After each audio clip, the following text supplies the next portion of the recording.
Sometimes an all ages comic can actually surprise you.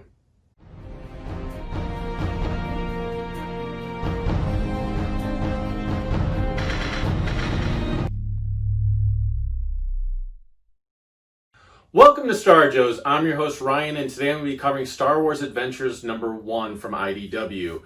Now, this is a relaunch of the title. There was a Star Wars Adventures series that went on for quite some time, but IDW's kind of looked at some relaunches. They're doing a few different titles along this all ages line.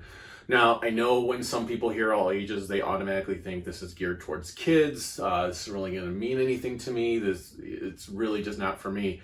And while there are times during the Star Wars Adventures title that I felt like the story was definitely geared towards kids, there was also a lot of stories where I felt like it was truly an all ages comic. Anyone of any age could pick it up and read it and enjoy it. And I do think that that's the case with this particular issue, with this first issue here.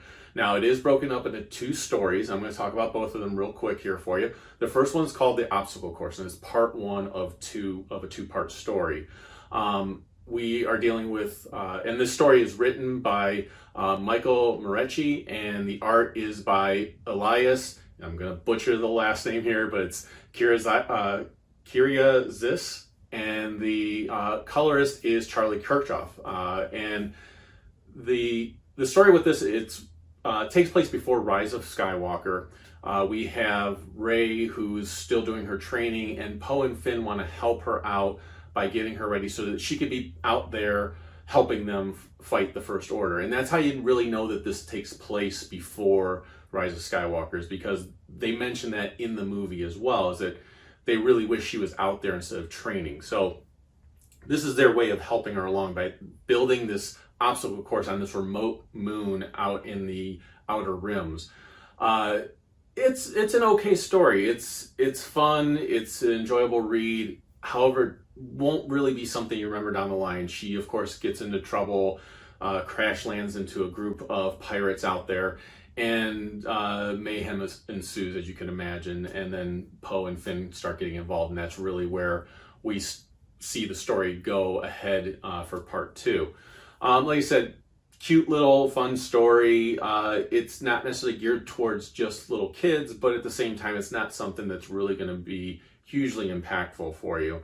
But then when you get into the second story, now this is the story that I think that you'll want to pick up this issue for this particular reason.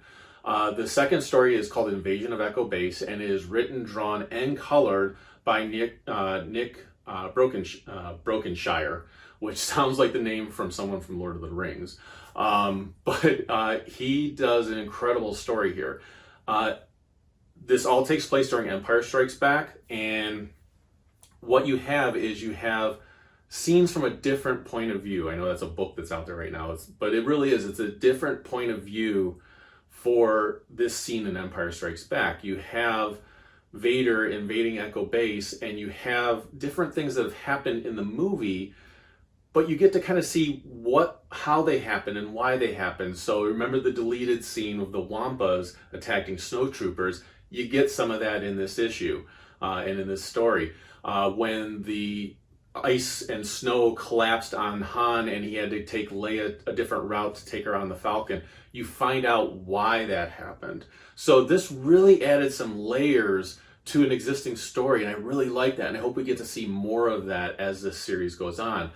I would love to hear from you guys in the comments below. Like, is there an element in any of the Star Wars stories where you'd love to kind of see, like, how did that happen, or a different perspective from a different character, like explaining how maybe something happened? Like, would you like to see more of what was going on with the Rebel pilots in Return of the Jedi during the battle over Endor, while Lando was inside with Wedge blowing up the reactor? That could be an interesting story to kind of see what was going on the outside. Or what was happening with the Imperials on the Star Destroyers while they were being attacked during that scene. So I think this story really lends itself to telling more stories like this, and I would love to see it, and I really, really absolutely loved this story in this issue. I'm going to kind of break down my ratings when it comes to this issue, because again, I feel like both stories were vastly different from each other. Both were enjoyable. I really did enjoy this issue, especially as a kickoff issue. But for the obstacle course, I'm going to give that, probably giving it generously, a heroes and a half shell rating. Like I said, it was enjoyable, but not something I'm necessarily going to remember unless something amazing happens in the next issue. But when it comes to the invasion at Echo Base, I have to give that the Matrix of Leadership.